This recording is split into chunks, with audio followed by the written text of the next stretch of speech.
In the spring of 2024, during a geological survey for Philadelphia's new subway expansion, an excavator's bucket scraped against brick where city blueprints showed only solid bedrock. Behind a wall that had been sealed for nearly a century, in a forgotten trolley tunnel erased from all maps, they found it. The rusted, fire-blackened shell of a city bus, sitting in the absolute dark like an offering in an industrial tomb. It was SEPTA bus number 8311. At that moment, the case of the silent dozen, driver Marcus Cole and his 11 passengers who vanished on a rainy Tuesday night in October of 1983, was violently reopened. The 41-year-old legend had ended. The investigation was about to begin. October 18th, 1983. Philadelphia was a city of contrasts, of grinding industry and deep economic anxieties. On the rain-slicked streets of the northern industrial sector, this contrast was felt most sharply. It was here, at 10:30 p.m., that Marcus Cole began his final run of the night. He was a 48-year-old Vietnam veteran, a man known for his precision and his quiet professionalism. His wife later told investigators he'd complained about the increasing unpredictability of the late-night routes, the darkness between the streetlights feeling deeper than it used to. On board SEPTA bus number 8311 were 11 souls, a cross-section of the city's nocturnal life. 2 nursing students, Sarah Jenkins and Maria Flores, sat near the front, sharing a textbook and whispering about an upcoming exam. Sarah wore a small pin on her jacket, a souvenir from a local music club. In the back, 4 workers from the textile mill shared a thermos of coffee, their faces etched with the fatigue of a 12-hour shift. Near the middle, a young couple, barely out of their teens, held hands, their reflections ghostly in the rain-streaked glass. They were the anonymous, rhythmic heartbeat of the city after dark. The bus moved through the city like a mechanical ghost, its wipers keeping a steady, hypnotic rhythm against the downpour. The route was routine, a series of stops connecting the factories and mills to the transit hubs that would carry their workers home. Each stop was a small island of light in a sprawling industrial darkness. For Marcus Cole, it was just another hour until the end of his shift. The bus completed its last official stop at the corner of Lehigh Avenue and North American Street. Ahead, a street fight had erupted, a chaotic dance of shadows and shouts under a flickering sodium lamp. It was a common sight, a symptom of the city's simmering tensions. Cole, adhering to an unspoken rule among drivers to prioritize passenger safety above all else, made a split-second decision. He turned the wheel, guiding the 12-ton vehicle off its designated path and down a dark, unfamiliar service ramp, a shortcut he believed would lead them around the trouble and back to the main road. It was a decision born of caution, a professional choice meant to protect. At 11:15 p.m., the SEPTA Central Dispatcher called for a routine check-in from Route 47X. The radio crackled back with nothing but static. A second call was made, then a third. There was only silence, complete, and as the city would soon learn, permanent. Detective Kevin Holloway arrived to a scene that felt unstuck in time. The air in the excavated tunnel was a 4-decade-old mixture of damp earth, rust, and the faint phantom smell of burnt diesel. Under the harsh glare of portable floodlights, the forensic team moved with methodical slowness, their every action amplifying the tomb-like silence. The initial river crash theory, the official explanation that had pacified a city for 41 years, evaporated within the first 60 seconds. The interior of the bus was a tableau of organized dread. The victims were not scattered, not thrown about by the chaos of a crash. They were arranged. The 12 skeletons formed a tight defensive circle in the central aisle of the bus, bone against bone, a final silent phalanx. At the head of the formation, facing the doors, was the driver, Marcus Cole. His remains were positioned as if he had been the last line of defense against whatever was trying to get in. Then came the detail that defied all logic. the fact that would anchor the entire new investigation. Clutched in the hands of every single skeleton was a brand new, heavily rusted ice axe. 12 people, 12 axes. They had been armed for a battle they knew they were going to lose. The bus itself told a story of a brutal external assault. Forensic metallurgists confirmed that the entry doors were bent inward, buckled by a tremendous repetitive force. The steel was covered in deep, savage gouges, scrapes and punctures that did not match any standard tools from 1983. The burn patterns were just as conclusive. The fire had been started from the outside, with an accelerant poured over the roof and sides. Bus number 8311 had not been a vehicle. It had been an oven. The first key questions of the new investigation were stark and unnerving. Who had access to industrial tools capable of ripping through the steel doors of a city bus? Why did the passengers arm themselves not with firearms, but with mountaineering equipment? And most importantly, who possessed the resources and the motive to carry out what was clearly a meticulously planned siege and then seal the evidence behind a brick wall, erasing it from the city's memory? This was not a spontaneous crime. It was an operation. It was an execution. And the first 48 hours of analysis proved that the disappearance of the Silent Dozen was not a mystery about a vehicle that got lost, but about a fortress that was breached. The initial investigation in 1983 was a textbook case of confirmation bias, driven by logistical simplicity rather than forensic evidence. With no distress call, no ransom note, and no witnesses, the city was left grappling with an impossible void. A 12-ton bus and 12 people had simply ceased to exist. The official narrative had to be constructed quickly, decisively, to quell a rising tide of public fear. The Delaware River became the city's answer. It was a plausible, almost elegant solution. Officials pointed to the labyrinth of poorly lit, rain-slicked industrial roads that ran perilously close to the water's edge. The theory was simple: a skid, a loss of control, and a final silent plunge into the cold, deep water. It was an accident, a tragedy, but it was an ending. For weeks, dive teams and sonar boats scanned the riverbed.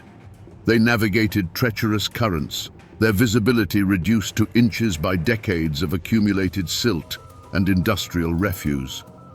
The search area was vast, the bottom a junkyard of sunken barges and discarded machinery. They found a 1972 Ford Pinto and the chassis of a stolen milk truck. They found no sign of bus number 8311. The search was a logistical and financial nightmare. Facing immense pressure to resolve the public panic and restore faith in the city's transit system, officials found a convenient, if tragic, conclusion in the river theory. The failure to locate the wreckage was attributed to the river's depth and the sheer volume of debris. It was easier to declare the bus lost than to admit it was vanished.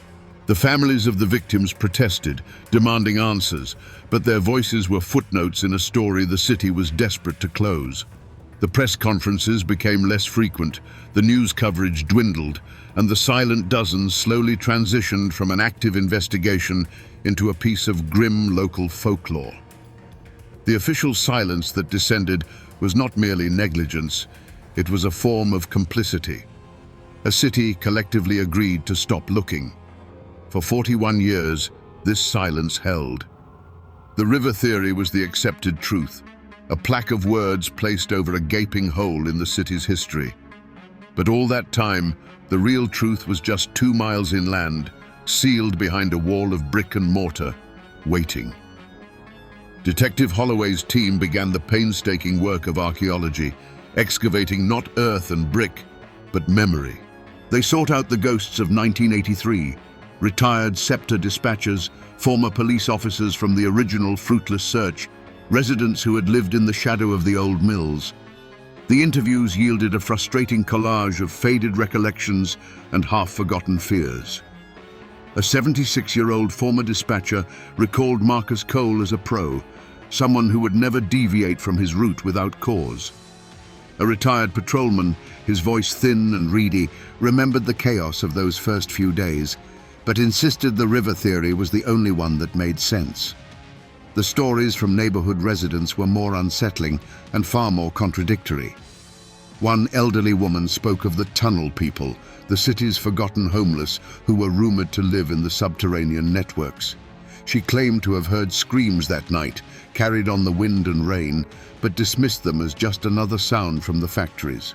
Another man, who had been a teenager at the time, swore the night was unnaturally quiet, the silence broken only by the storm. Their testimonies were a fog of conjecture and urban legend, each memory a dead end. Fear, even after 4 decades, was the only consistent thread. Simultaneously, a separate team of detectives descended into the city's municipal archives, a climate-controlled crypt where Philadelphia's paper history went to rest. They sifted through mountains of documents from the autumn of 1983, an analog world of paper and ink. They cross-referenced SEPTA maintenance logs with city infrastructure reports, looking for any anomaly, any deviation from the norm that might explain why Cole would have turned down that service ramp. They found nothing. The tunnel the bus was found in had been officially sealed and marked as structurally unsound in 1971. On paper, it was impassable. The real work was in the police incident reports from the week of the disappearance. For days, detectives scanned microfilm, their eyes straining against the glowing green text. They read through hundreds of mundane reports, domestic disputes, fender benders, noise complaints, petty thefts. It was a portrait of a city's everyday troubles, a sea of irrelevant data. Then, a junior detective flagged a file. It was a standard burglary report, filed on the morning of October 19, 1983. The location was a sporting goods store, just 2 blocks from the bus's last confirmed stop. The report was brief, almost a footnote. There was no sign of forced entry on the main doors, only a shattered back window. The cash register was untouched. The only items reported stolen were from a new shipment that had arrived the day before. 1 crate containing 15 mountaineering-grade ice axes. Suddenly, the image of the 12 skeletons, armed and arranged in a defensive circle, snapped into sharp, terrifying focus. They hadn't been attacked with the axes. They had armed themselves. The silent dozen hadn't stumbled into a trap. They were fleeing one. The discovery of the 1983 burglary report provided a timeline, but the central question of how remained. How did a 12-ton bus get inside a tunnel that city records definitively stated had been sealed shut 12 years prior in 1971? The paradox seemed insurmountable until an interview with a former city planner, a man named Edgar Sloan, offered a cold and deeply cynical theory that for a time consumed the entire investigation. Sloan, now in his late 80s, was a living archive of the city's bureaucratic history. He argued that the premise of the investigation was wrong. The bus, he claimed, didn't enter a sealed tunnel. He proposed that the bus had been disposed of elsewhere and its shell was moved into the tunnel and sealed up years later, a complex act of misdirection. His motive was chillingly plausible: insurance fraud. In the early 1980s, Philadelphia's transit authority was facing a severe financial crisis. Sloan suggested that sacrificing an aging bus and orchestrating its disappearance was a way to collect a substantial insurance payout. The passengers, he theorized, were simply tragic collateral in a crime of civic rot. The theory was compelling. It explained the sealed tunnel, and it resonated with the city's well-documented history of corruption. Reluctantly, Detective Holloway diverted his team's resources. The human drama of the ice axes and the defensive circle was put on hold. The investigation turned from forensics to finance. Detectives were dispatched back to the archives, this time poring over decades-old SEPTA ledgers, insurance policies, and maintenance write-offs. For weeks, they chased a ghost made of paper, searching for a single entry that would prove a massive conspiracy. But the evidence that dismantled Sloan's theory came not from an accounting book, but from the brick and mortar of the tomb itself. While the main team chased the financial trail, a forensic geology unit had been meticulously analyzing the composition of the wall that had sealed the tunnel. Their report was the irrefutable fact that shattered the false trail. The mortar used in the wall was a unique pre-war aggregate mix, a type the city had ceased using in any public works project after 1960. Furthermore, analysis showed the wall had been constructed in a single event. It had not been breached and resealed. The conclusion was inescapable. The wall had been built only once, sealing the bus inside. The events of that night were not a long, drawn-out conspiracy. They were a singular, violent episode that began and ended in the darkness of October 18th, 1983. The investigation, after a costly detour, was forced back to the terrifying reality of the crime scene itself. With the insurance fraud theory debunked, Detective Holloway's investigation was forced back into the dark. They had a sequence of events, a flight, an arming, a siege, but no perpetrator and no motive. The who was a ghost. Holloway returned to the one consistent thread of witness testimony from 1983, the vague, fearful mentions of the tunnel people. He tasked his team with a new archival search, not for city plans or financial records, but for any documentation of the city's unhoused population during the early 1980s, specifically any police actions related to the tunnel networks. The breakthrough came from a grainy photograph on page 7 of a 1985 Philadelphia Inquirer article titled "Clearing the Undercity." The article detailed a series of police sweeps aimed at removing homeless encampments from the city's labyrinth of abandoned subway and service tunnels. The photo captured a chaotic scene of arrests in a dimly lit corridor. In the background, out of focus, a man was being led away in handcuffs. He was wearing a dark, torn jacket, and on its lapel was a faded circular logo. An analyst in the forensics lab spent 2 days digitally enhancing the image. When the result came back, it was an exact match for the small souvenir pin found on the floor of the bus, the pin that had belonged to the nursing student Sarah Jenkins. It was the first concrete link between the victims and a potential suspect pool.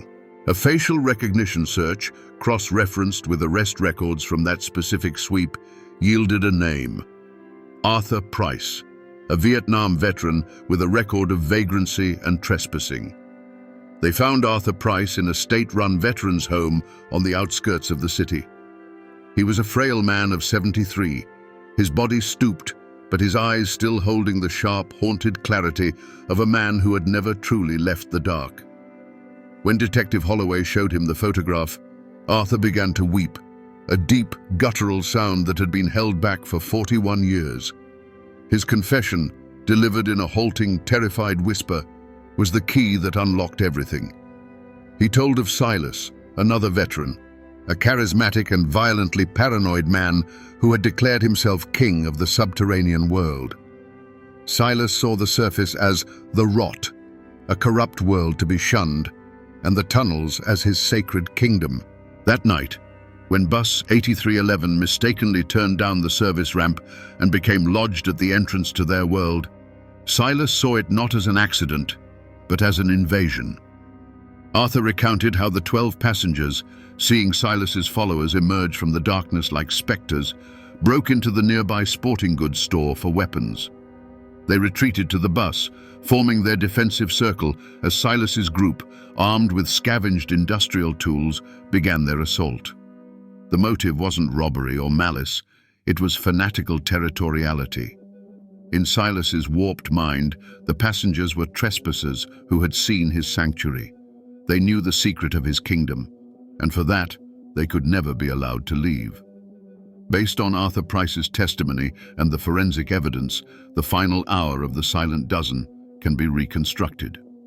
Marcus Cole's decision to turn down the service ramp was a professional one, but it led them to a fatal threshold. The bus, too large for the narrow, decaying passage, became wedged, its engines stalling.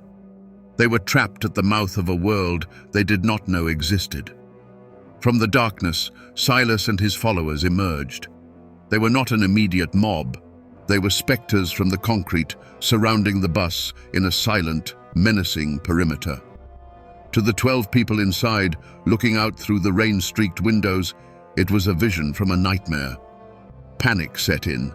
In a desperate act of self-preservation, they smashed the back window of the bus, scrambled out, and broke into the nearby sporting goods store. They didn't take money. They took the only weapons available, the ice axes. They were not aggressors. They were preparing for a defense they knew was coming. They retreated into the steel shell of the bus, their only fortress. Marcus Cole organized them, forming the defensive circle in the aisle, the axes held tight. Then, the siege began. It was not a chaotic attack, it was a methodical dismantling. Silas's group, using heavy-duty wrenches, pry bars, and salvaged cutting tools, set to work on the doors. The bus became a drum, echoing with the rhythmic, percussive clang of metal on metal. For what must have felt like an eternity, the passengers could only listen as their sanctuary was slowly, violently breached. Once the doors were mangled open, the final phase of Silas's plan was enacted. The air, already thick with the smell of rain and rust, was suddenly tainted with the sharp chemical odor of gasoline siphoned from abandoned vehicles. A moment later, a sickening whoosh, and the world outside the windows turned a hungry, dancing orange. The fire was not meant to flush them out. It was meant to erase them. The bus became a makeshift crematorium, the fire consuming everything within. The intense heat, channeled by the tunnel, warped the steel and blackened the chassis from the outside in, just as the forensic team had discovered. When the fire died down, the work of concealment began. Under Silas's direction, his followers, including a terrified Arthur Price, scavenged bricks and mixed mortar using century-old techniques. They were not just hiding a crime, they were sealing a tomb. Brick by brick, they erected the wall, entombing bus number 8311 and its 12 passengers. They erased the service ramp from the surface, and with it, an event the city would spend the next 4 decades trying to explain. Arthur Price's confession was not a prelude to a trial. It was a posthumous indictment, an answer delivered into a legal vacuum. As the sole living witness, his testimony provided an unassailable truth, but it could not fill a courtroom. The architect of the massacre, the man known only as Silas, had escaped the city's justice decades earlier. According to Arthur, Silas's paranoia deepened in the years following the bus attack. His control over his subterranean kingdom became absolute, his rule enforced by terror. He saw threats in every shadow, conspiracies in every dripping pipe. In the late 1980s, during a violent turf war with another group of tunnel dwellers over control of a critical access point, Silas was reportedly killed in a tunnel collapse he himself may have triggered. His body was never recovered, consumed by the very darkness he had claimed as his own. He simply vanished, leaving behind only a name and a cautionary ghost story whispered in the Undercity.